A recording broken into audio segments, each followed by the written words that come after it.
পরবর্তীকালে বাবার মানে তখন বাবার বলে ডাকতাম, তখন তার কাছে তখন তিনি বলতো মন্দির তো করবেন, ঠাকুরকে কিভাবে রেখেছেন, মানে বলছি উৎসব তো করবেন, ঠাকুরকে কিভাবে রেখেছেন, আমরা ফাঁকা করে বাস করি, এখন ঠাকুরকে মাটি করে রাখা এই আর বলে না কিছু বলে ওরা এই যে আমাকে বলে। আমি তখন সত্যি কথা বলছি যে আমি ভাবলাম যে অর্দিকে বলেনি, আমাকেই বলে। আমি নিজেই মনে করবো যে অর্দিকে বলেন আমাকে বলে ঠাকুরের যা মন্দির পেয়ে যায় কোথায় বলে ভাবতেই পারি, মানে এত টাকা এত মানে পরিশ্রম এত। আপনারা দেখছেন এখন মন্দিরে গাড়ি নিয়ে চলে, গাড়ি ঢুকতে নিল একটা ট্রলি নিয়ে ওখান থেকে জায়গায় 4 জন ঢুকতে হতো, তবে ট্রলিটাকে ওখানে উপস্থিত হতে হতো। এইরকম জায়গাতে এরকম মন্দির হয়েছে।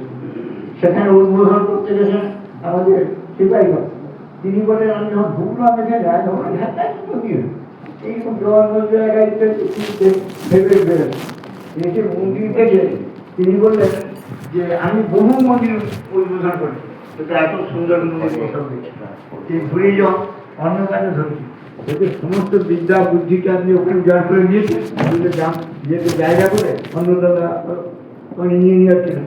এই কথাটা বলাতে তিনি আমার দিকে বলছেন যে আমাকে জীবনেতে এরকম কথা বলে, আর এইটা আনন্দের বিষয়। তাদের দয়াতে হবে, তারা যখন বলেছে তাদের তখন ইচ্ছাতে হবে। আমরা ঘাটাল মন্দির থেকে আরম্ভ করে ঘাটাল মন্দিরে আমরা তো কিছুই জানি না, জায়গা টানাতে জায়গা টায়গা ছিল, এই সমস্ত জায়গা ওখানে কিছুই থাকে। আমাদের জগদীশ ভাই ওখানে না মাটির ঘর ছিল, সেটাকে মানে ওই দোতলা করতে হলো মাটি মাটি দিতে হবে এরকম টাকা। আমি তখন ট্রেনিংয়ে গেছি নিমত, ও আমাদের এই রাজন ট্রেনিং করেছে, করে করে বলেছে যে এরকম করতে করতে। তা আমি দেখি তারপরে জগদীশ ওনাকে বলেছে যেহেতু রাজন ট্রেনিং করছে এর করতে হবে, ওদের ওকে একটা চর লাগাতে পারলেন, মানে বলছি ওকে জানার করতে গেছে তুই জানেনি যে আমি কে বা আমি কী করি, ও আমাদের রাজন ট্রেনিং করে কাজে লাগিয়েছি। বিষয়টা আমরা তো সকল কাজে একবার এক্সপার্ট, ওই মাটির কাজ আর কোনো পরিশ্রমের কাজ আমরা কখনো করি। আমাদের ওই ঘাটালে ওই যে সারের দোকান ছিল তাদের গুণধর সমাজ, গুণধর পাক, হ্যাঁ গুণধর সমাজ, গুণধর পরিশ্রম করতে পারে। আমাকে যদি 1000 টাকা বলে না দিতে পারবো, কিন্তু ভাই আমি পরিশ্রম করতে পারবো। আমরা যে কি পরিশ্রম করেছি ওখানে তা কল্পনা করেছি, এটা কি করে হয়, তাকে ভালোবাসার জন্য এই সমস্ত কাজ হয়েছে। এখন আমরা যে ভাবছি যে এত পরিশ্রম করছি, এখন কেন আমরা রামদেব পর্যন্ত এই সমাজ ব্যবস্থায় আসতে পারছি, অবস্থাটা তাই তাদের দয়াতে ভাই সবাই আজকে সমাজ অনেকদিন ধরে বিভিন্ন জায়গাতে সবসময় এটা ব্রজ ভাইয়ের আমল দিয়ে চালিয়ে গিয়েছিল।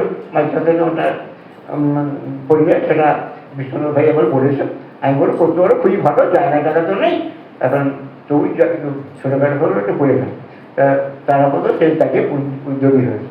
তার সেই জন্য আজকে ঘাটাল ভাইয়ের আমরাও প্রথমে এই আগে এসেছি, আমি বলবো আজকে আমরা বসবো, তারাই এসুক, কারণ তাদের এটা আমরা ঘাটাল থেকে এটা বসার মানে আদেশ পেয়েছি, সেজন্য তারাই এলে এটা আলোচনা করবো।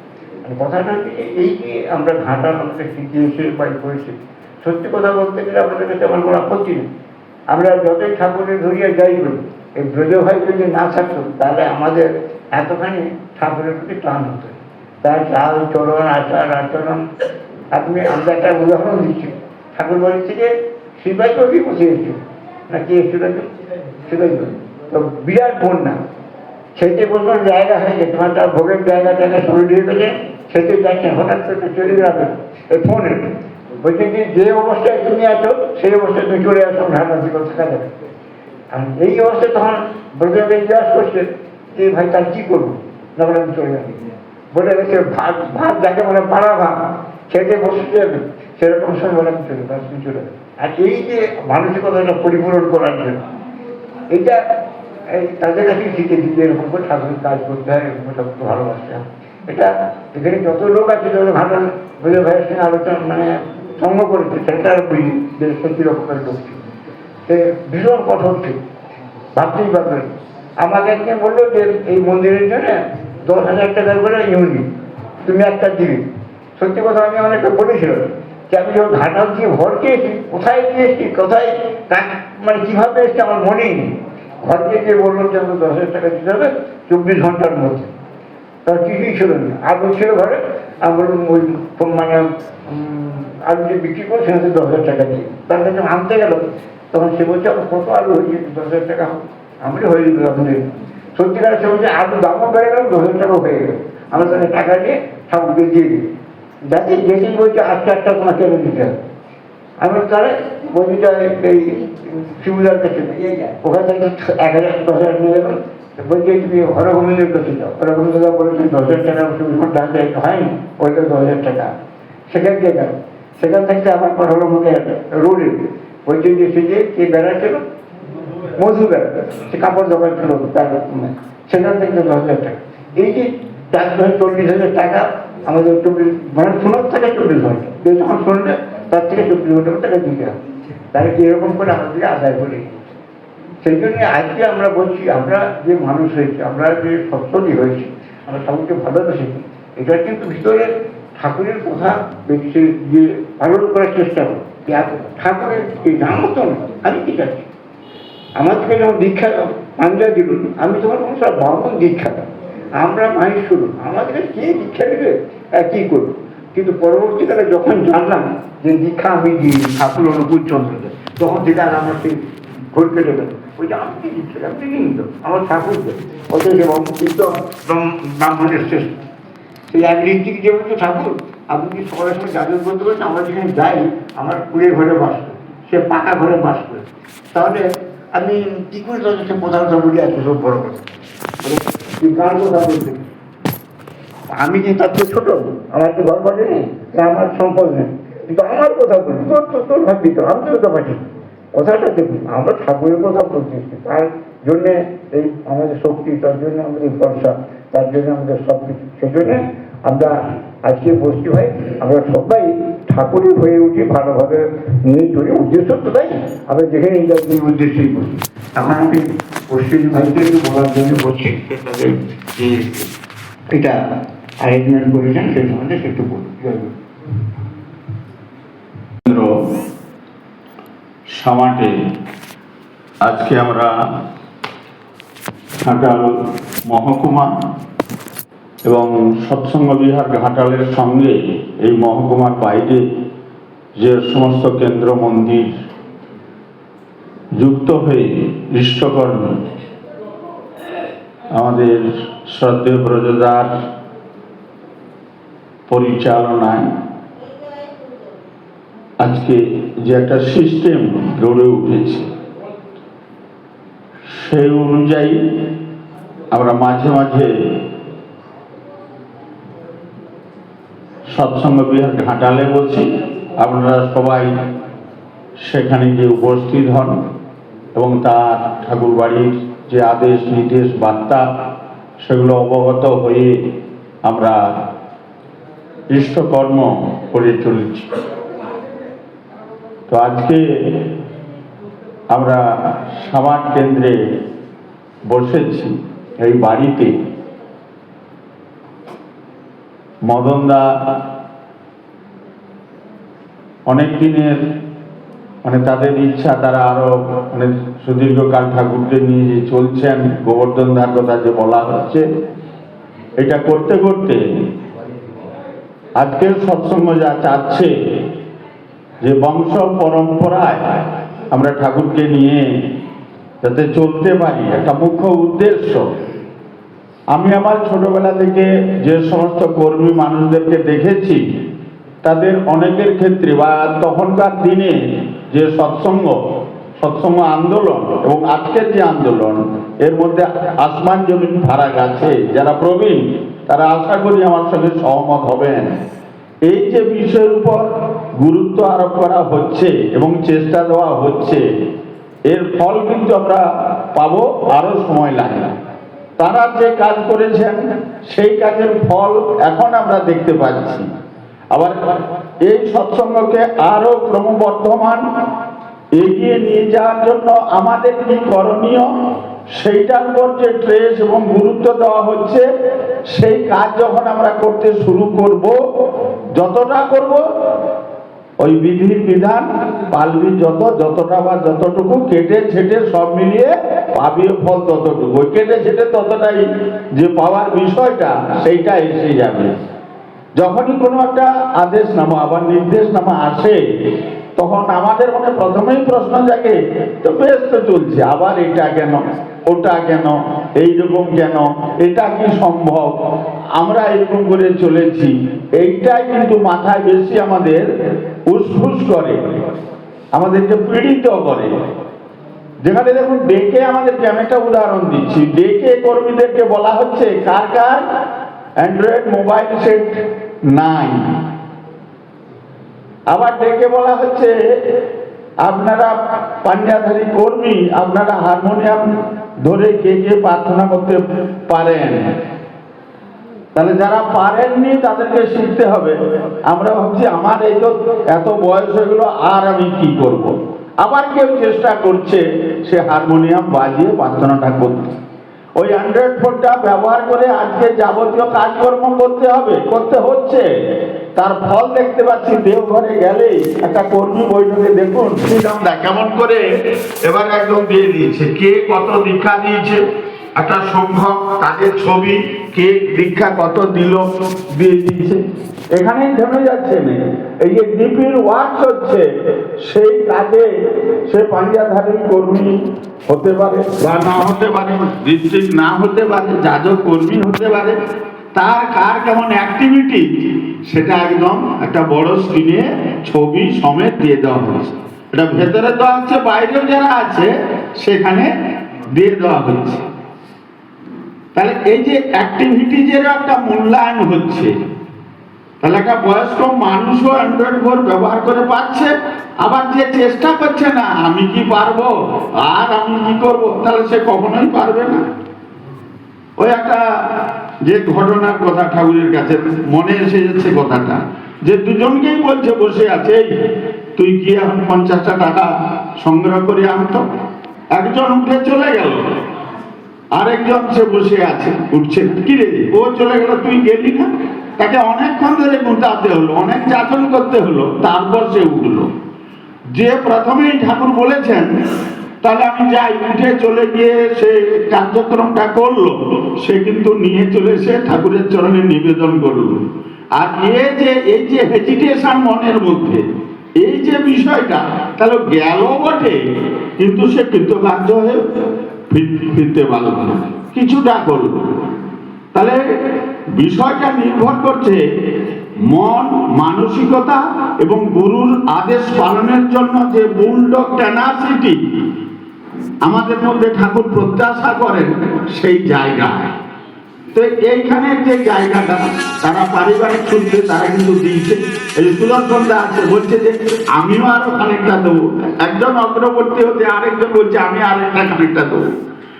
তৎকালীন অবস্থায় 4 জনের নামে রেজিস্ট্রি হয়েছিল। সৎসঙ্গ কি বলছে যে এখন সৎসঙ্গের নামে রেজিস্ট্রি না হলে কোনো জায়গার সৎসঙ্গ দায়িত্ব নেবে না। তাহলে তারা বিকল্প পথ ব্যবহার করেছেন, সেইভাবে রেজিস্ট্রি হচ্ছে। এই গুরু ভাইরা সক্রিয় হয়েছে, আচার্যদেবের কাছে গিয়ে পৌঁছেছে, আচার্যদেব পথ বলে দিয়েছেন, সেই রেজিস্ট্রির কাজ হয়ে গেছে। তাহলে এতদিন জায়গাটা ছিল, এখন সৎসঙ্গের নামে হয়ে গেছে। যখনই গিয়ে পৌঁছাচ্ছে তখন কি বলছেন, তোমরা পরের কাজই ভেবে রেখেছেন, গেলেই বলছেন যে এই কাজটা করে ফেলো। তো বাউন্ডারি ওয়ালটা কিন্তু দেওয়া হয়ে গেছে। বাউন্ডারি ওয়াল দেওয়া হয়েছে, বোধহয় বলছেন গেট করে ফেলো, গেট করা হয়ে গেছে। তাহলে তারপরে গেলে তিনি কার্যক্রম দেবেন তাদের মতো করে, তাকে মাথায় নিয়ে চললে যেমন করে সব কেন্দ্র মন্দির হয়েছে হয়ে যাবে। আবার তার বিপরীত চিত্রটাও আছে আমাদের কাছে। দুটো জেলার একটা মন্দির মনে হয় 25-30 বছর ধরে, আরে কবে উদ্বোধন হবে, এই হয়ে যাবে, এই হয়ে যাবে, এই হয়ে যাবে করতে করতে আচার্যদেব একবারে শেষ পর্যন্ত ডেট ফিক্স করে দিলেন। কে যাবেন ঠিক করে দিলেন বহুকাল পরে, মানে অন্তত যখন হওয়ার দরকার তার চেয়ে 25-30 বছর পরে সেই মন্দিরটা কিছুদিন আগে উদ্বোধন হয়েছে। আবার আমাদের সামনে আরেকটা বই 25-30 বছর ধরে সেই মন্দিরের কাজ চলছে চলছে চলছে, কবে একটা উদ্বোধন হবে তার কিন্তু কোনো ঠিক ঠিকানা নাই, আমাদের চৌহদ্দির মধ্যেই আছে। তাহলে সবটা নির্ভর করে ঠাকুরের আদেশ বর্তমানে আচার্য দেবের মাধ্যমে প্রতিফলিত হচ্ছে, সেইটাকে আমি কতটা মাথায় নিলাম তার উপরে সেইটা নির্ভর করছে। আমরা এই যে বিভিন্ন জায়গায় ঘুরে ফিরে বসছি, অনেক অসুবিধা এখানে আসার জন্য আরেকটা প্রান্ত থেকে, কিন্তু এই যে আসা দেখা এই মানুষগুলো একটা প্রেরণা পায় কাজটা কি হচ্ছে, মহকুমার মধ্যে আমরা কাজটা কেমন করে বিভিন্ন জায়গায় হচ্ছে তার একটা সংবাদ আমরা পাই। সর্বোপরি আমরা সম্প্রতি নববর্ষ উৎসব ছেড়ে আমরা ফিরেছি, তাহলে ঠাকুরবাড়ির বার্তা কি, কি আমাদেরকে করতে হবে, এইগুলো আলাপ আলোচনা এবং সেই মতো অগ্রসর হওয়া, একটা প্রেরণার জায়গা তৈরি হোক, এইগুলো হচ্ছে মূল বিষয়। এই ঘটনাক্রম সতীশদা যেভাবে বলছে, এই সারাদিন যদি বলতে থাকে এই তার দয়ার কথা শেষ হবে না,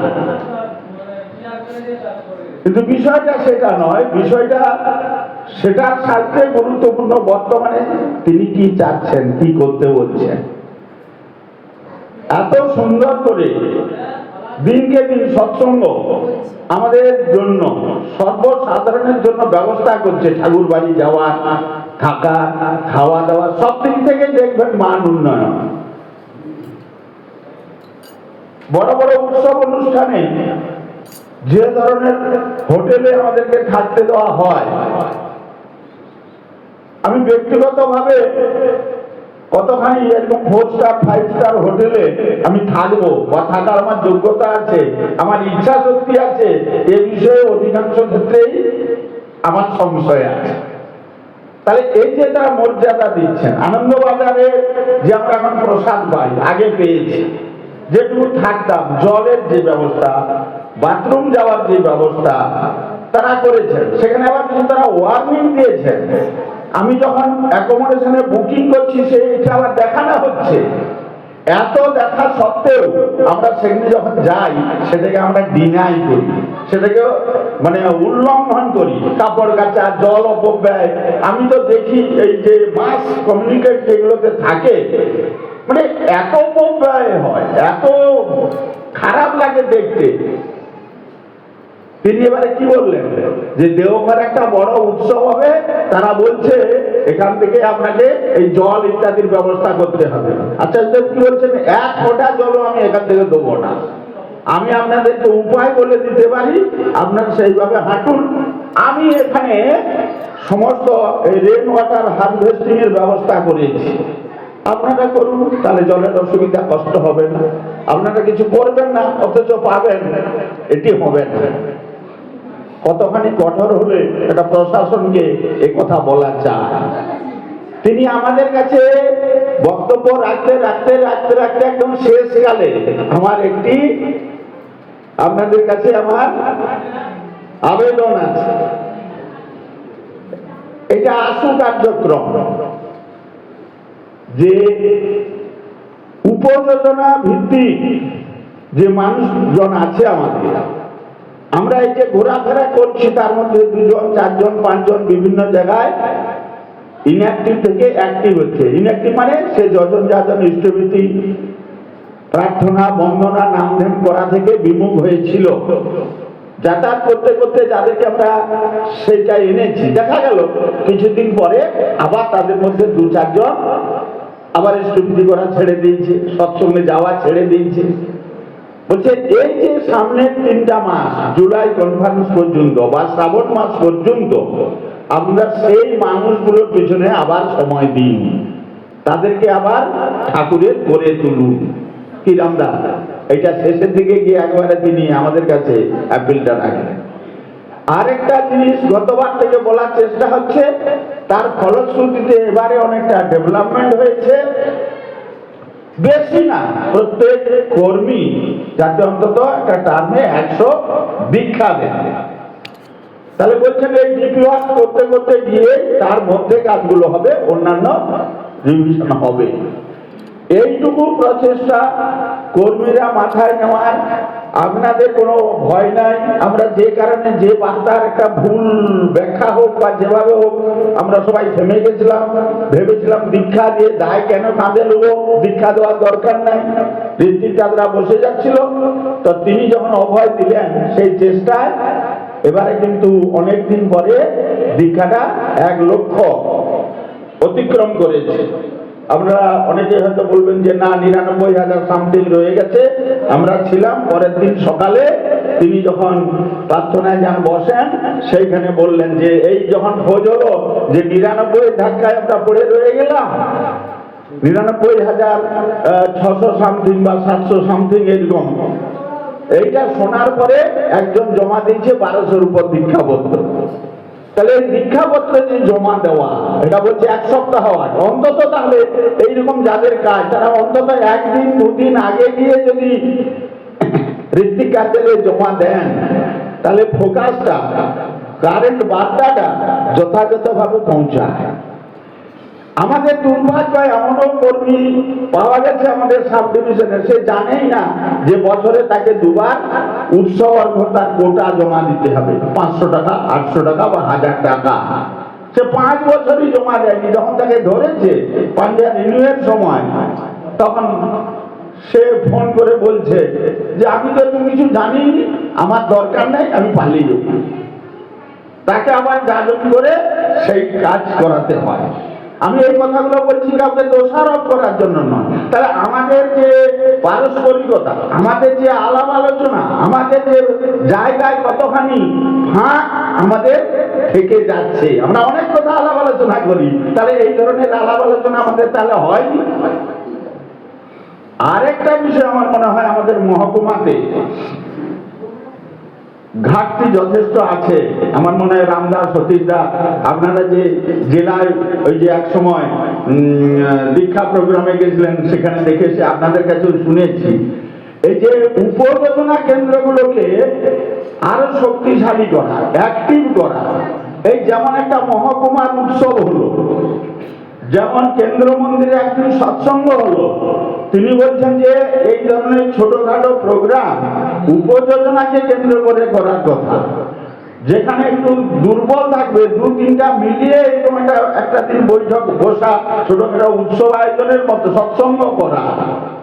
আর এখন তো বলছেন যে যেখানে অনেক মন্দির দূরে, সেখানে তো বারবার তিনি বলছেন যে পরিবারের লোকজন মাসে 1 দিন, মানে 1 বেলা অন্তত সেখানে প্রার্থনা করতে যাবে, সেখানকার কাজকর্মের সঙ্গে হাত লাগাবে, ঝাড়ু দেওয়া থেকে মোছা থেকে আরম্ভ করে এই সমস্ত কাজকর্মের সঙ্গে সে যুক্ত হবে। আর প্রত্যেকটি পরিবারের সদস্যরা হারমোনিয়াম বাজিয়ে প্রার্থনা শেখাটার ব্যাপারে, যাতে কোনো জায়গায় রাম না হলে শাম, শাম না হলে যদু না আসলেও হরি গিয়ে যেন বসে সে প্রার্থনাটা হারমোনিয়ামে করতে পারে। এটা অবিন দাদা বারে বারে বলছেন, এবারেও বলছেন, হাত তুলুন দেখি কারা পারেন। কনফারেন্সে বলছেন, এককভাবে তো বসে বলছেন, দেখাচ্ছেন, এটাও করছেন। তাহলে এই যে ছোট্ট ছোট্ট বিষয়গুলো আমরা অ্যাক্টিভ করতে পারি, পরিবারের সদস্যদেরকে ইষ্ট কাজের সঙ্গে যুক্ত করলে ছোটবেলা থেকে, তাহলে ঠাকুরের প্রতি তার বোধ বা সেন্টিমেন্ট জাগ্রত হবে। এটা আমাদের মানে আগে অনেক ক্ষেত্রে অনেক ফ্যামিলিতে একটা ফাঁক চলে গেছে। তিনি নিজে এমনও দেখা গেছে ঘাটালে, আমি যাই আমি শুনেছি বিশু ভাইয়ের কাছে, যে ঋত্বিক দাদা কর্মীর বাড়ি গেছেন, হঠাৎ জেনেছেন এখানে আছেন, দেখা গেলে সেখানে মা যেমন রান্না হচ্ছে গন্ধে তৃষ্ণানো যাচ্ছে না। তবে তিনি কেবল হয়তো নিরামিষ আহার গ্রহণ করেন, পরিবারের অন্য সদস্যরা আমিষ আহার গ্রহণ করে। একজন ঋত্বিক যিনি ঠাকুরের বার্তাবাহী কর্মী, তার পরিবারে যদি এটা এক্সিকিউট না হয়, তাহলে তিনি কিভাবে অন্যকে ইন্সপায়ার করবেন, ঠাকুরকে তিনি অপরের কাছে পৌঁছাবেন? এটা তো বোধগম্য বিষয়। যেটা দুর্ভাগ্যজনক আরেকটা বিষয় হচ্ছে, এই বিবাহ বিষয়ক আলোচনা আমাদের ছেলে মেয়েদের কাছে যে ধরনের আলাপ আলোচনা হওয়া দরকার, সেই আলাপ আলোচনা হয় না। আমরা সৎসঙ্গে আলোচনা করি, মানে এইসব আলোচনা করি, তাদের মধ্যে একান্তভাবে আলাপ আলোচনা করি না। দেখা যাচ্ছে আমাদের সৎসঙ্গী, আমরা যারা মানে তথাকথিত সকলের কাছে পরিচিত সৎসঙ্গী, আমরা অনেক ক্ষেত্রেই সেই বিবাহের ক্ষেত্রে উপযুক্ততা আমরা বজায় রাখতে পারছি না। পাচ্ছি না, এই আলোচনারও অবসরটা আমাদের কম থাকে বলে এটা আমার মনে হয়, আমি কথা তুললাম যে ঠাকুরের যে আদর্শের একটা মূল স্তম্ভ হচ্ছে বিবাহ সংস্কার, সেই আন্দোলনকে এগিয়ে নিয়ে যেতে গেলে আমাদের আরো এইগুলো নিয়ে ওই যে যাজন বা আলাপ আলোচনা একটা বিষয় রয়েছে। তাহলে এই 3 মাসে আমরা উপযোজনা ভিত্তিক এই জায়গাগুলোকে প্রত্যেক জায়গা, প্রত্যেক কেন্দ্র মন্দিরের উপযোজনার সংখ্যা চিন্তা ভাবনা করে বাড়ানো, কাগজ কলমের জন্য কেবল নয়, কাগজ কলমের জন্য যে শুধু সংখ্যা কোনো অ্যাডভান্টেজ লাভের জন্য সেটা নয়, প্রকৃতপক্ষে খুঁজে খুঁজে বের করা এবং সেগুলো পিছন থেকে বারংবার মানে প্রচেষ্টা দিয়ে সেগুলোকে আরো স্ট্রং, শক্তিশালী করা, অ্যাক্টিভ করা প্রয়োজনীয় ক্ষেত্রে। আমাদের এই মহকুমাতে আমরা আরো অনেকটাই এই ব্যাপারটাতে মানে একটু পিছিয়ে আছি, তাদের দায়িত্ব দিয়ে বা এইসব করে যে যা করলে যেমন করে হয় সেই জায়গাগুলোকে আরো কি করে ফ্রুটফুল করা যায়। আরেকটি বিষয়, আমরা অগ্রসর হতে চলেছি, কিন্তু অন্যান্য জেলা, অন্যান্য রাজ্য এই যে বৎসরে যে উৎসব হয় সেই উৎসবের পরের বছর কোথায় উৎসব হবে, কোন তারিখে হবে, তারা অলরেডি ঠিক করে তার কমিটি গঠন করে তার মিটিং সিটিং করে আচার্যদেবের সঙ্গে পরামর্শ করে তাদের প্রসিডিংস হয়ে গেছে। আমাদের জেলাতে এখনো হয়নি। 17 তারিখে পাঞ্জাধারী কর্মীদের যে বৈঠক সৎসঙ্গ বিহার ঘাটালে হবে, সেখানে বিষয় নিয়ে আলোচনার বিষয় আছে। আমাদের ঘাটাল মহকুমা উৎসব যেটা চন্দ্রকোনাতে হয়েছিল, আপনারা যারা কয়েকবার গেছেন, আচার্যদেবের দয়া, আচার্য ঠাকুরের অসীম করুণা, আচার্যদেবের প্রত্যক্ষতা আশীর্বাদে হয়ে গেছে এবং তিনি তাতে কি পরিমাণ খুশি হয়েছেন সেটা যারা প্রত্যক্ষদর্শী, আমাদের আছে 2-1 গুরুভাই এখানে, এরা সবসময় থেকেছিল, এরা জানে, সেই আনন্দ উপভোগ করেছেন। আমাদেরকে কিছু বলতে, আমি গিয়ে পৌঁছাতে হাঁটু গাড়তে যা বলার তিনি 10-12 মিনিট করে তিনি বলে গেছেন। তাহলে সেটা থেকে আমাদেরকে একটা অনুমান করা যেতে পারে জেলার যা এখন পরিস্থিতি, প্রোগ্রামগুলোর যে ডেট যেমন করে হয় মোটামুটি আমাদেরকে ধরে নিতে হবে আমরা যাতে ডিসেম্বর মাসে আমাদের মহকুমার উৎসবটা আমরা করতে পারি। তাহলে সেটা আমরা কোথায় করব, এটা নিজেদের মধ্যে আলোচনা করে সেই ডেটটা আমাদেরকে জানাতে হবে। আপনারা আপনাদের মতামত বলবেন, কোনো জায়গা আগ্রহ থাকলে সেটা আমাদের বলবেন। আমরা যেটা ধারণা করছি যে মহকুমা উৎসব কোনো জায়গায় করতে গেলে মোটামুটি যে খরচ হবে তার অর্ধেকটা অন্তত সেখান থেকে দায়ভারটা নিতে হবে, ম্যান পাওয়ারের দায়িত্ব নিতে হবে। এই কাজ করতে গিয়ে তিনি খুশি হয়েছেন, উতরে গেছে, এটা ঠিক, কিন্তু এমন কিছু পরিস্থিতি চন্দ্রকোনার মতো জায়গাতে উদ্ভূত হয়েছিল, তো পরিস্থিতি দেখে কর্মীরা ফোন করে আমাকে বলছে যে উৎসব পোস্টপোন ডিক্লেয়ার করে দিন। মানে আগের দিন রাত্রে উৎসব হবে, কাল সকালে, আজকে আমাকে সেখান থেকে ফোন করছে যে উৎসব পোস্টপোন ডিক্লেয়ার করে দিন, কোনো উপায় নাই। তার মানে বুঝতে পারছেন কতটা সঙ্গীন অবস্থা হয়েছিল, কিন্তু তারপরে তার দয়ায় ওভারকাম করা গেছে, সবটা একটা জায়গায় গেছে। কিন্তু তার জন্য কিছু কর্মী, সেটা কতিপয় কিছু কর্মী এবং তাদের মধ্যে বেশিরভাগ যারা বহিরাগত, মানে জান প্রাণ বাজি রেখে তারা সেই কাজ তারা উদরে দিয়েছে, সম্পন্ন হয়েছে তার দয়া।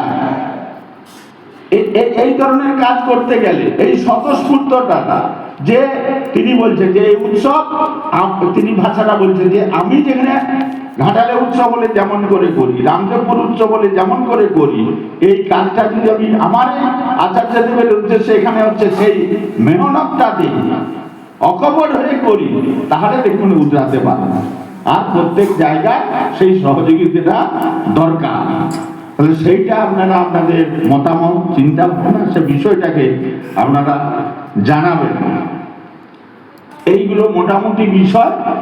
আর যারা যে সমস্ত জায়গা থেকে আসছেন তাদের কাজের একটা যে পরিসর, আপনারা জানেন আচার্যদের দয়া করে সৎসঙ্গ বিহার ঘাটালে দীর্ঘদিন যে সংস্কার কার্য হয়নি, সেই সংস্কার কার্যের জন্য অন্যান্য জায়গায় যা হচ্ছে, আগে টাকা জমা করো 20 লাখ 50 লাখ কি 1 কোটি, তারপর কাজ হবে।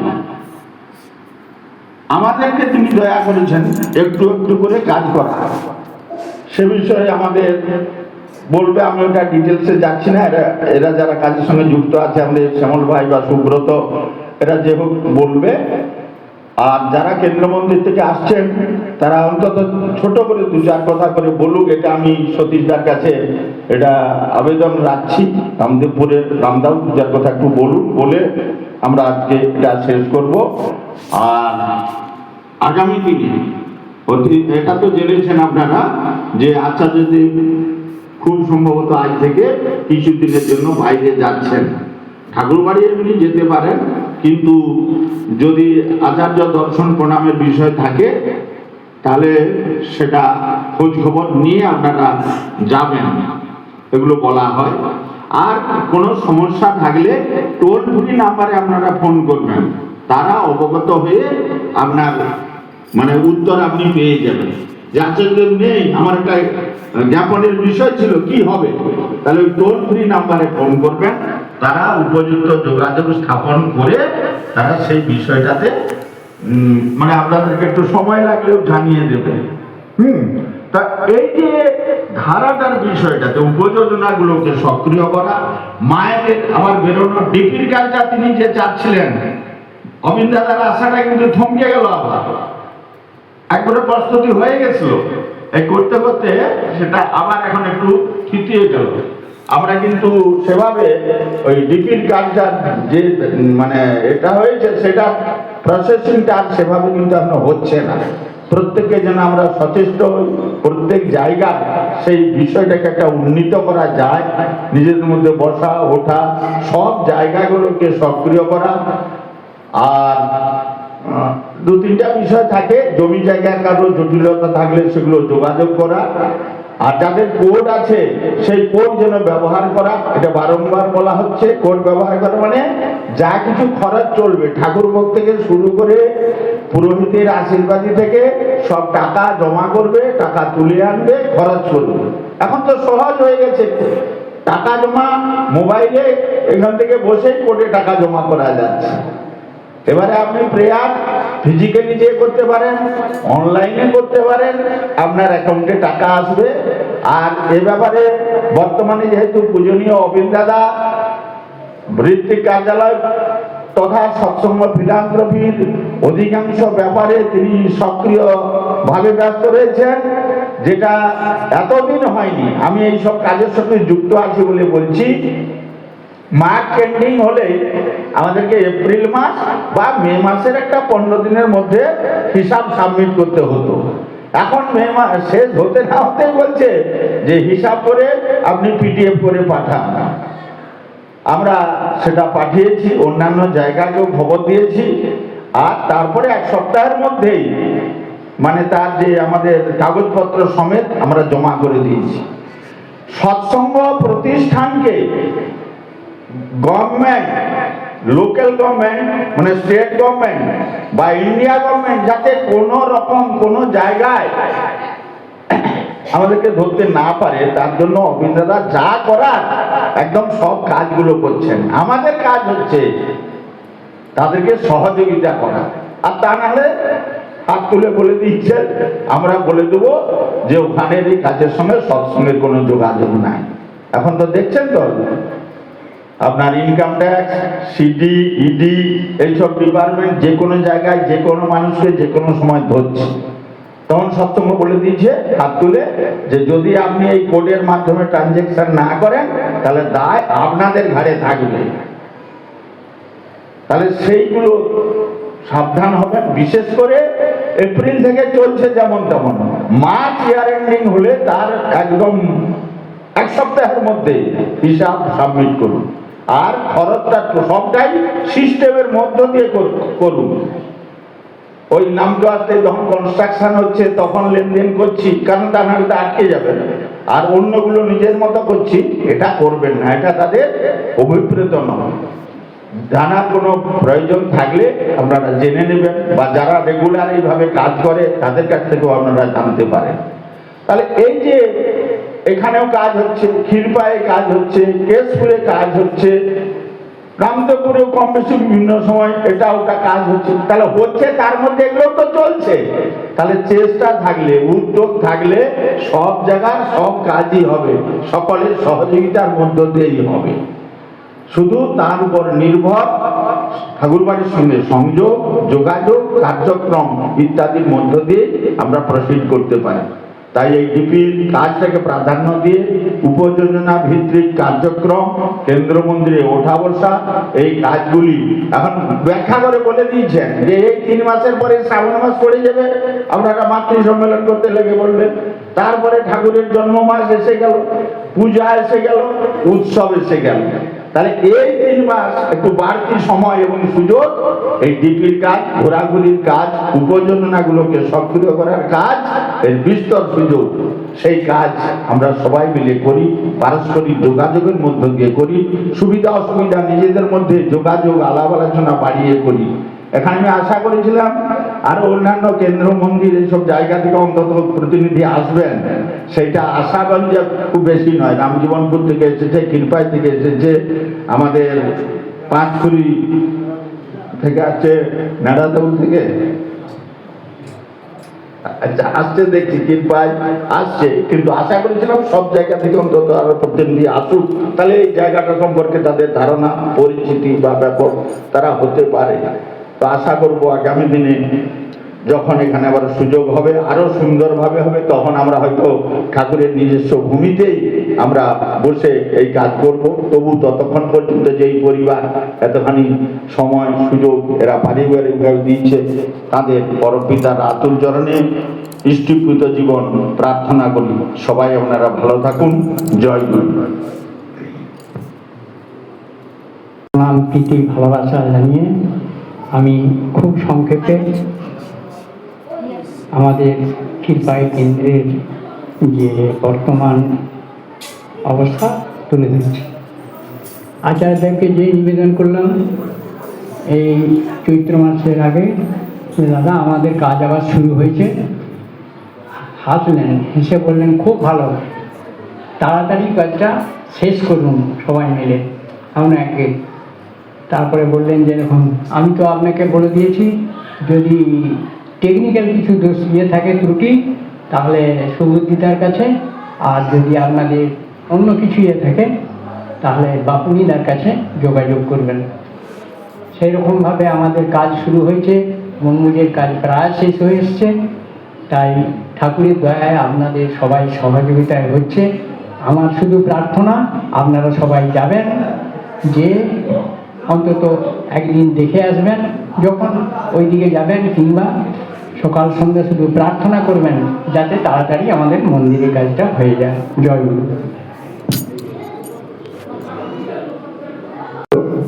দাদাদের মায়েদের চরণে প্রণাম, ছোটদের ভালোবাসা, সকলকে জয় গুরু। আমরা এই পাঁচকুড়ি সৎসঙ্গ উপাসনা কেন্দ্র 1 মার্চ শ্রী আচার্যদের আশীর্বাদ করেছেন। ঠাকুরের সেবা যেমন বিন্দু বিন্দু দিয়ে সিন্ধু রচনা হয়, এই ঘাটাল মহাকুমার উৎসব করতে এসে যে আশীর্বাদ পালন করার মধ্য দিয়ে তিনি এই আশীর্বাদ করেছেন, এই সুযোগটা পেয়েছি। এখন ধর্মযোগী হতে গেলে কর্মযোগী হতে হবে। তো আমাদের ঠাকুরকে ভালোবাসা মানে তার ইচ্ছাকে ভালোবাসা, তার মনের মতন হওয়া, এবং তার আচার্য পরম্পরার নির্দেশ পালনের মধ্য দিয়ে ঠাকুরের সেই শান্তি, স্বস্তি, আনন্দ উপভোগ করা যাবে। গুয়াহাটি উৎসবের সময় আমি গিয়েছিলাম 2 দিন বাদে। পূজ্যপদ শ্রী দাদা ভূতপূর্ব আচার্যদেব তিনি অবস্থান করছেন, আর তিনি শিলংয়ে যাচ্ছেন না। অনেকে বলছে আমি গেলে ওইখানে জায়গাটা অল্প, সকলে চলে যাবে, আমি এখন গুয়াহাটিতেই থাকবো। কিন্তু আমাদের ইচ্ছা শিলং দেখব। সেখানে পৌঁছানোর পর আমাদের এক কেন্দ্রীয় কর্মীর মানে ইচ্ছায়, এবং সেখানে আমরা রাত্রিবেলা ওই মন্দিরে ছিলাম। তখন বলে আপনাদের বাড়ি কোথায়? মানে পশ্চিমবঙ্গ, মানে পশ্চিমবঙ্গের কথা, বাংলায় কথা বলছেন বুঝতে পারছি, মানে ঘাটাল, মানে ঘাটালের কিছু মাহাত্মের কথা বলুন আমরা শুনি। আমি সেখানে কি মাহাত্মের কথা বলবো, কি বা জানি, কিন্তু সেখানেও পরিচিত মানুষ আত্মীয়ের মতো বসে আছেন পরমাত্মী হয়ে। কাজল চৌধুরীরা নিচে আছেন সত্যিও, আর আমরা গল্প করতে গিয়ে আর গল্প করলাম না, বলি দয়া করে আপনিই গল্প করুন। বলে শোনেন, গল্প যদি বলতে হয় তো আচার্যদের শিশু দাদা বলছেন যে আচার্য বংশ, আচার্য পরম্পরা যদি কোনো এলাকায় ঘোরাঘুরি করে বা তারা দয়া করে যদি আসেন, তাহলে সে এলাকার শুধু মানুষজন নয়, প্রকৃতি, গাছপালা, লতা পাতা সব শান্ত হয়ে যায়। আমাদের শিলংয়ে ঘন ঘন হতো ওই ভূমিকম্প, তিনি যেদিন থেকে পা রেখেছেন তারপর থেকে ভূমিকম্পের প্রকোপ কমে গেছে। শোনেন, আপনারা ঠাকুর বাড়ি যান আপনাদের প্রয়োজনে। আচার্য বংশধারা, আচার্য পরম্পরা যখন তিনি আসেন, তখন এখানকার সমস্ত পরিবেশকে এই কল্যাণের অধিকারী করে, মঙ্গলের অধিকারী করার জন্য আসেন। তাই আমি বলি, মহাকুম্ভ উৎসবের পরবর্তী সময় তিনি যে নির্দেশ দিয়েছিলেন, ডিপি ওয়ার্কসের 10% থেকে 100 জন দীক্ষার্থীকে এই বাস্তব কর্ম রূপায়ণের মধ্যেই ঠাকুরের আপনি সমস্ত কিছু সুখ আনন্দ উপভোগ করতে পারবেন। তা যদি আমরা পরিপালন করি, তাহলে তার আসার রাস্তা প্রশস্ত হবে। আর যদি তা না করে আনন্দের অধিকারী না হতে পারি, তাহলে কিন্তু আমাদের হবে না। মূল কথা এইটাই, ঠাকুরকে নিয়ে চলা মানে আচার্য নির্দেশ পরম্পরার মধ্য দিয়েই ঠাকুরকে আপনাকে আনন্দে থাকতে হবে, ভালো থাকতে হবে, সুখে থাকতে হবে। এইটাই হচ্ছে আপনাদের চলার পথ। জয়গুরু। আর একটু জানাই যে সৎসঙ্গ উপাসনা কেন্দ্র 5 এখনো পর্যন্ত এই সদ্য যে উষ্ণতা বলছিলেন যে কিরকম কে কোথায় কি পরিবেশের মাঝখানে আছে, আমরা সেইভাবে নির্দিষ্ট জায়গা করতে পারিনি। আমারই বাড়িতে একটা ঠাকুর বাড়ির ভেতরে একটা জায়গায় আসন পেতে দুবেলা বিপ্র দিয়ে ভোগ নিবেদন হচ্ছে, দুবেলা প্রার্থনা হয়। আর বিনতি প্রার্থনা প্রতকালীন যে আমাদের উপযোজনা কেন্দ্রিক যে পরিক্রমা চলছে তাও চলছে। সকলকে যাওয়ার জন্য অনুরোধ করবো, আমরা সকলে ভালো থাকবো। জয় গুরু। আমি রামজীবনপুর থেকে আসছি। তো আচার্যদেবের দয়া এবং যে ইনস্ট্রাকশন, সেই অনুযায়ী কাজ করার যে সফলতা, সেটা একটু না বললেই নয়। আমাদের একটা অস্থায়ী কেন্দ্র ছিল রামজীবনপুরে। আমরা আচার্যদেবের কাছে যখন নিবেদন করলাম যে আমাদের যে অস্থায়ীভাবে রয়েছে, তো এটাকে স্থায়ী কিভাবে করা যায়, তার ব্যবস্থা কিভাবে করবো, একটা আশীর্বাদ প্রার্থনা করছি। আমরা সত্যানে গিয়েছি, তখন উনি বললেন একটা জায়গা দেখা হোক। তো সেইটা আমার ইচ্ছা বা আমাদের ইচ্ছাটা শুধু তাকে প্রতিষ্ঠা করব এইটুকুন থাকা এবং নামধান একটু বাড়ানোর ফলে খুব সহজেই কাজটা, কিন্তু আমাদের ইচ্ছাটার উপরে কোথা থেকে যে হয়ে যাচ্ছিল সেটা আমি নিজেও বুঝতে পারছিলাম। সেটা মাস চারেকের মধ্যে 60 শতক জায়গা আমাদের ক্ষুদ্র পরিসরের মধ্যে থেকে আমরা শুধু ইচ্ছাটা ছিল বলে সম্ভব হয়ে গেছিল। এবং সেটা সৎসঙ্গকে দাঁড়ালে যে বললেন যে সৎসঙ্গে যতক্ষণ না জায়গাটা সৎসঙ্গের নামে হচ্ছে, ততক্ষণ সেখানে আচার্যদেবের যে আশীর্বাদ সেটা আমরা পূর্ণ করতে পারি। তো সেটা আমরা 6 মাসের মধ্যে কিন্তু 60 শতক জায়গা সৎসঙ্গের নামে আমরা উৎসর্গ করেছিলাম। তারপর সেই কাগজপত্র ছবি সহ আচার্যদেবের কাছে নিয়ে যাওয়ার সময় তিনি আমাদেরকে দেখেই বলে দিলেন, দূর থেকে রামজীবনপুর থেকে আসা হয়েছে। আমি তো অবাক হয়ে গেলাম। বললেন, সে সুবুদ্ধিদা আছেন ইঞ্জিনিয়ার, ওনাকে ডেকে নিয়ে বললেন যে এদিকে একটা নকশা করে দাও পাঁচিলের জন্য, আর 30 ফুট বাই 30 ফুট একটা চালা ঘর, আপাতত সেটাতে আসবাবপত্র সব কিছু রাখার জন্য বা কার্যক্রমের জন্য, সেটা কিন্তু আশীর্বাদ তিনি করে দিলেন। সে কাজটাও দেখলাম, সেখান থেকে আশীর্বাদ নিয়ে আসার পর থেকে শুধু একটু ইচ্ছাটা প্রকাশ করার ফলে কোথা থেকে যে হয়ে যাচ্ছে সেটা আমিও বুঝতে পারছি না। সে কাজটা প্রায় কমপ্লিট হতে এসছে। পাঁচিলের কাজ আগামী মাস থেকে শুরু করব। তো এটাতে আরেকটা জিনিস, এই দাদারা খুব সুন্দর বললেন না, তার ইচ্ছাটা মানসিক, আমি তাকে প্রতিষ্ঠা করব এবং উপযোজনা কেন্দ্রভিত্তিক ডিপি ওয়ার্কের মাধ্যম দিয়ে উপযোজনা কেন্দ্রগুলিতে সকালে সন্ধ্যে প্রার্থনা করে মানুষগুলোকে জাগানো বা তাদের সঙ্গে সঙ্গ দিয়ে ভালোবাসার মাধ্যমে তারা যত বেশি হয়ে উঠছে তত বেশি আমাদের কাজটা সম্পন্ন করতে হচ্ছে। তো এইভাবে আমরা চালানোর চেষ্টা করছি। তার সঙ্গে সঙ্গে আমাদের এখানে অনেকগুলি মা হয়ে উঠেছে। সেই মাগুলি বাড়িতে বাড়িতে নিজেদের বাড়িতে নিজেরা সঠিকভাবে করার প্রেরণা পেয়েছে বলে সেইগুলিকে দেখে দাদারাও কিন্তু হচ্ছে এবং সন্তানগুলিও হচ্ছে। সেই জন্য মাগুলোকে সঙ্গে নিয়ে বেরোনোর ফল আমরা ভোগ করছি। তো যাই হোক, আমরা একটু ভালো রয়েছি। তুমি সবাইকে ওই ঠাকুরের জায়গাটিতে যাওয়ার জন্য আমি অনুরোধ করছি, সবাই যাবেন। আরো সুন্দর কিভাবে করা যায়, যদিও আচার্যদেব যেমন যেমন বলেছেন তেমন তেমন করার চেষ্টা করছি, তবু কোথাও ত্রুটি হচ্ছে কিনা সেই সাজেশনের জন্য সবাইকে যাওয়ার জন্য আমি অনুরোধ করছি এবং সুন্দরভাবে যাতে করতে পারি সেটা আবেদন জানিয়ে আমি শেষ করছি। জয় গুরু। দয়াল ঠাকুর আমার জগৎজননী শ্রী বড় মা পরম পূজ্যপাদ বরদা আচার্যদেব আমাদের আতুল চরণের সাথে বলি প্রণাম। এখানে আমার শ্রদ্ধেয় রীতি দ্বারা যাজক পাঞ্জা কর্মী এবং ঠাকুরের ভক্ত পূজারে বৃন্দ দাদারা মায়েরা যথাযোগ্য স্থানে আমার প্রণাম। আজকে পরম দয়ালের আশীর্বাদে ঘাটালের যে কর্মী মিটিং হয় মাসিক, সেই মাসিক কর্মী মিটিংটি আমাদের এই সমাজ কেন্দ্রে ঠাকুরের আশীর্বাদে হচ্ছে। আপনারা সবাই এসেছেন, আমাদের সৌভাগ্য। আপনারা আশীর্বাদ করুন। আমাদের এই সমাজ কেন্দ্র বহুদিনের কেন্দ্র, আচার্যদেবের আশীর্বাদে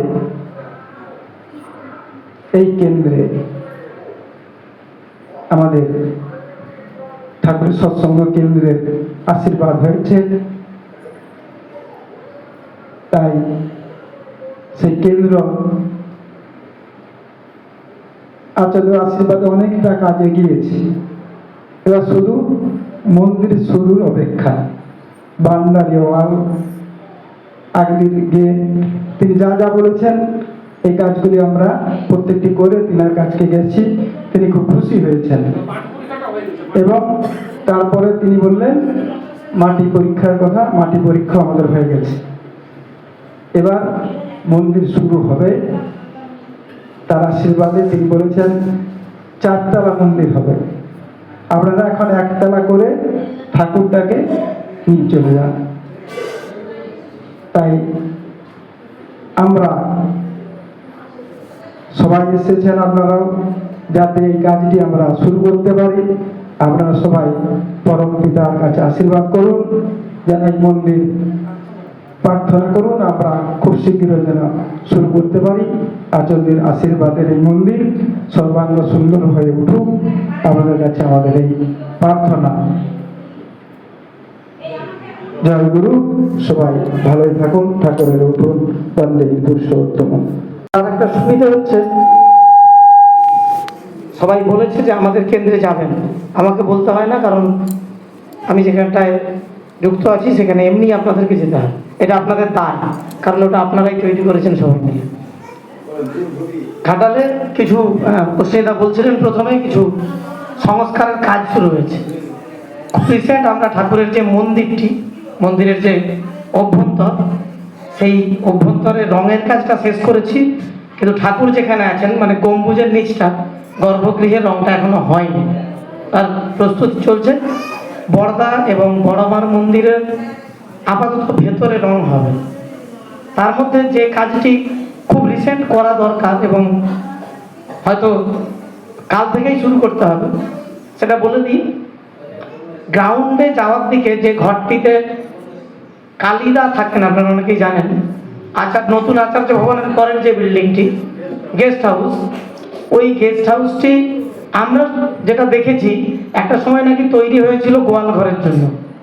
2006-07 সালের নাগাদ আমরা ওখানে কাজ করেছি।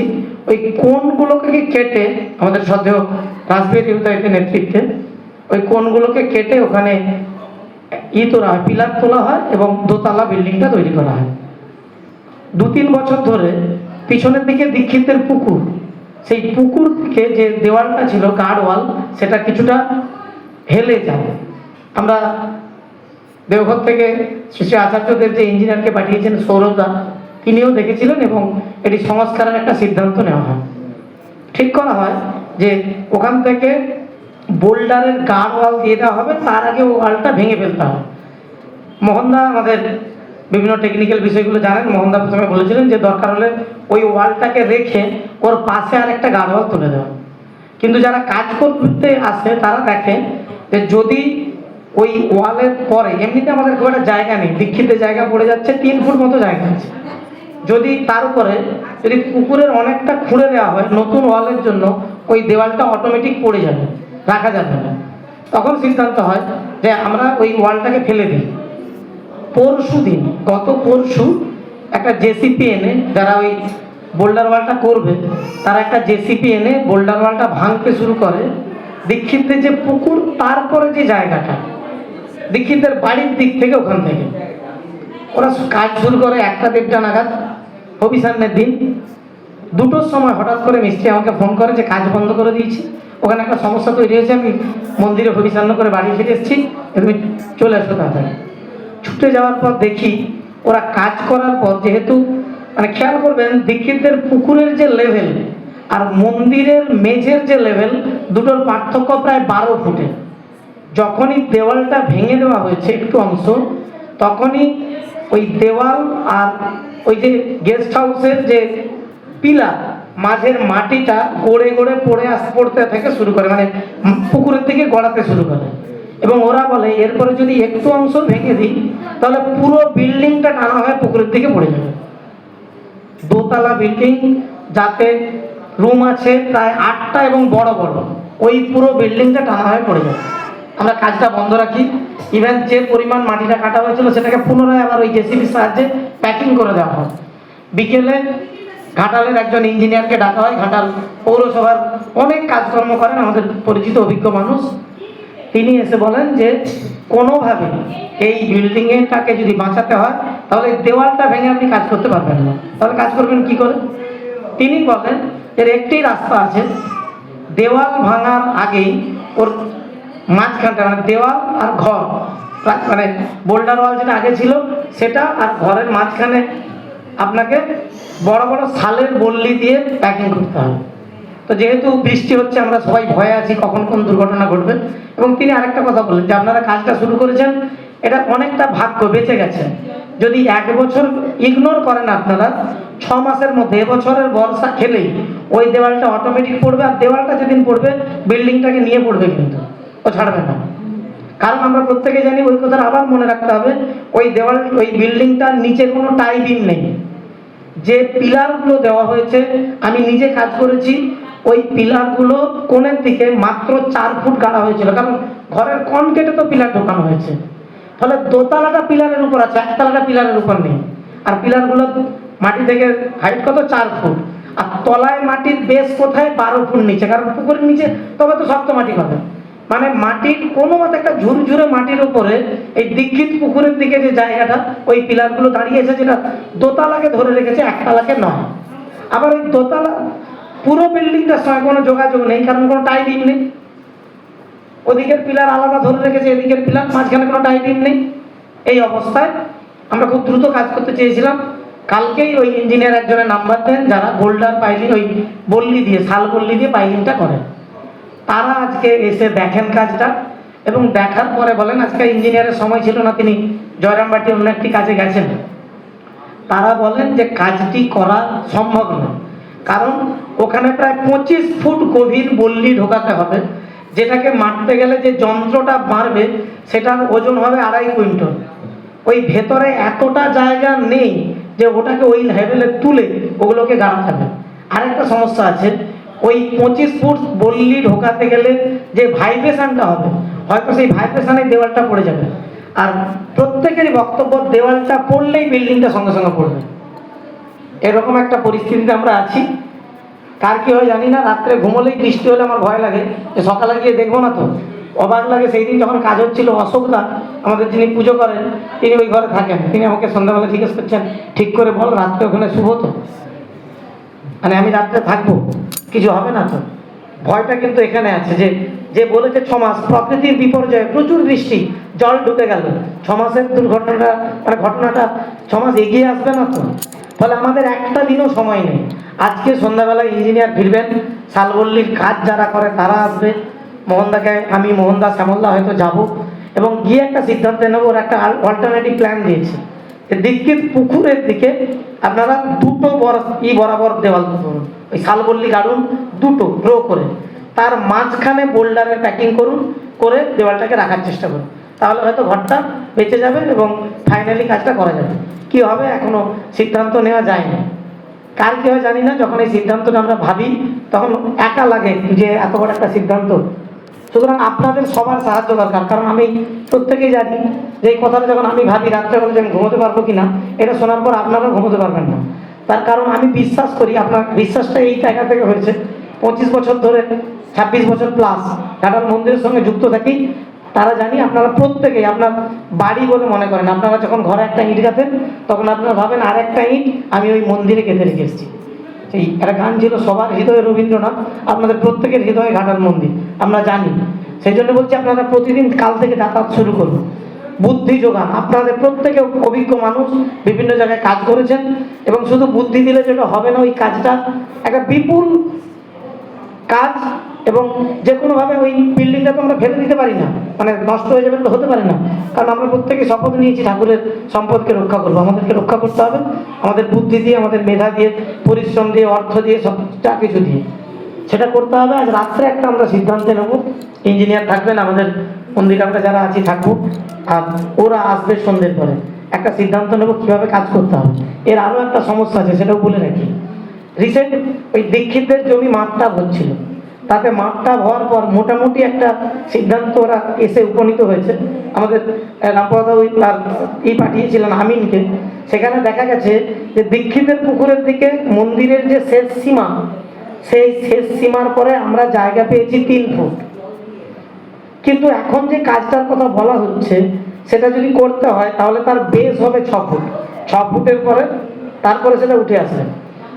মোহনদা শ্যামলদারা শুভটুকু ওরা দীক্ষিতের সঙ্গে কথা বলেছিল যে আমরা মাটির তলায় আমাদেরকে কাজটা করতে দিন, ওপর তলায় আপনাদের কোনো জায়গা অ্যাকোয়ার করছি না। কিন্তু সেই রামও নেই, অযোধ্যা নেই। দীক্ষিত মা বলতে আপনারা যাকে বুঝতেন, এখন মায়ের ছেলেরা কিন্তু সেরকম নয়, মানে তারা সর্বরকম মন্দিরের সঙ্গে সহযোগিতা করবে, এই প্রত্যাশা সবসময় রাখা চলবে না। হয়তো কাজ শুরু করবো আর তারপরে এসে বলবেন যে 1.5 ইঞ্চি কেন আমাদের দিকে ঢুকে যাচ্ছে, এই সম্ভাবনাও আছে। সব কিছুর বিরুদ্ধে লড়াই করতে হবে এবং আপনাদের সহযোগিতা, ঠাকুরের দয়া নিয়ে আমরা সেটা করব। কি যেভাবে করতে হবে আপনাদের সবাইকে কিন্তু এই মুহূর্তে ছুটে যেতে হবে, সার্বিক সহযোগিতা করতে হবে, নাহলে কাজটা করা যাবে না। এইটা রিসেট মানে কাল থেকে শুরু করতে হবে, না হলে বৃষ্টি এলেই প্রতিদিন রাত্রে আপনার সঙ্গে আপনারা কেউ ঘুমোতে পারবেন না যে আমি তো ঘরে নিশ্চিন্ত করে ঘুমোচ্ছি, মন্দিরের বিল্ডিংটা ঠিক থাকবে তো। মানে ওই জন্যই আপনারা যাতে ঘুমোতে না পারেন ঠাকুর সেই জন্য পাঠিয়েছেন, ঘুমোতে চলবে না, জেগে থাকুন, ওটা করবো আমরা সবাই মিলে। তারপর একটা বড় কাজ আছে, মন্দিরে যে সিঁড়ি দিয়ে আপনারা উঠে যান ঠাকুরের দয়ালের মন্দিরে, সেই সিঁড়ির তলায় যে ঘরগুলো আছে আপনারা দেখবেন সেখান থেকে চাঙড় খসে পড়ছে, মানে মন্দিরের যে সিঁড়িতে পাথর বসানো আছে সেই পাথর দিয়ে জল লিক করছে।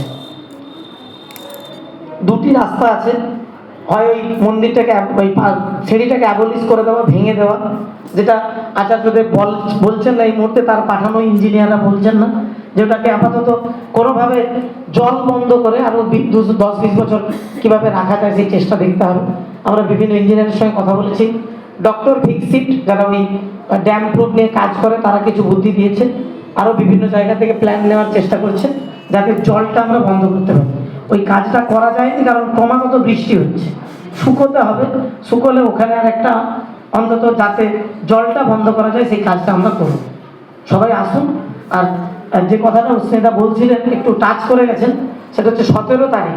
আপনারা হয়তো অনেকেই খবর পেয়েছেন, 17 তারিখ ঘাটাল সৎসঙ্গ মন্দিরে মেদিনীপুর জেলা পাঞ্জাধারী কর্মীদের, যারা পাঞ্জাপ্রাপ্ত, সেই পাঞ্জাধারী কর্মীদের একটি সম্মেলন আছে। যারা পাঞ্জাপ্রাপ্ত আর যারা মনে করেন ঠাকুরের কাজে তারা সহযোগিতা পান, সেই মানুষদের কাছ থেকে সবাইকে নিয়ে যাবেন, বিভিন্ন বিষয় নিয়ে আলোচনা হবে। কিন্তু যে কাজটার কথা আমি বললাম, সেটার আলোচনার জায়গা নেই। কাল থেকে কাজটা শুরু করতে হবে। আপনারা ভাবুন আপনারা কীভাবে সহযোগিতা করবেন, তাহলে সম্ভব নয়। জয় গুরু। যথাযোগ্য স্থানে আমার ভক্তিপূর্ণ প্রণাম এবং প্রীতি শুভেচ্ছা জানাচ্ছি। আজকে আপনারা শুনলেন এতক্ষণ সমস্ত কাজের কথা এবং পরমদয়াল শ্রী শ্রী ঠাকুরের যে আচার্য পরম্পরায় যে প্রগতি, সেটি আপনারা শুনলেন সমস্ত। বর্তমান যে কথা আচার্য যেটা চাচ্ছেন, প্রতিটি উপযোজনা কেন্দ্র ভিত্তিক বা একটি দিকে মর্নিং প্রেয়ারের ব্যাপার, সেটা আপনারা দেখবেন। আর কাজকর্ম আমাদের আনন্দপুরেও কাজ হচ্ছে। আমাদের যে নূতন যে গেস্ট হাউস সেটি সেট হয়েছে। আর সবচেয়ে বড় জিনিস, আমাদের জেনারেটর নেই, সেই জন্যে আচার্যদেবের কাছে আমরা নিবেদন করেছিলাম, তিনি জেনারেটর বাদ দিয়ে তিনি ইনভার্টারের কথা বলেছেন। সেটি চলছে প্রস্তুতি। আমরা হয়তো 2-1 দিনের মধ্যেই সেই ইনভার্টার সেট করতে পারবো, চেষ্টা করছি। আর টুকটাক তো কাজকর্ম আছেই, সব জায়গায় চলছে কাজ। সবচেয়ে বড় জিনিস এই মানুষের দুয়ারে দুয়ারে যাওয়া, পরিবারগুলিকে ঠাকুরমুখী করে তোলা, এবং সেটা প্রত্যেকটি সদস্যকে নিয়ে। তার জন্যই মর্নিং প্রেয়ারের ব্যবস্থা আমাদের এখানে 2-3 জায়গায় চলছে। আমাদের খুবই আনন্দের ব্যাপার, তারা প্রচেষ্টা করছেন। দাসপুর যদিও ঘাটালের সঙ্গে, কিন্তু দাসপুর প্রকৃতপক্ষে রামদেবপুরের সঙ্গে উঠা বসা করে। বেশিরভাগ গুরু ভাই আমরা যাই ওখানে। আমাদের চাঁদপুর ওনারাও প্রতিদিন মর্নিং প্রেয়ারের ব্যবস্থা করেছেন। সিঙ্গাঘাই ওনারাও করছেন। আমাদের রামদেবপুর কাছাকাছি আমরা ঠিক যোগাযোগ করতে পারছি না, তো আমরা চেষ্টা করছি এগুলি করার জন্যে। মূলত প্রতিটি সদস্যকে ইষ্টমুখী করে তোলা, ঠাকুরমুখী করে তোলা, ঠাকুরকে ভালোবাসার পাত্র করে তোলা, এটি হচ্ছে মূল জিনিস। সেই জন্যেই এই কাজের এত জোয়ার। কাজ করতে করতে মানুষ ঠাকুরমুখী হয়ে উঠে এবং ঠাকুর প্রাণ হয়ে ওঠে। জয় গুরু, সবাই ভালো থাকুন।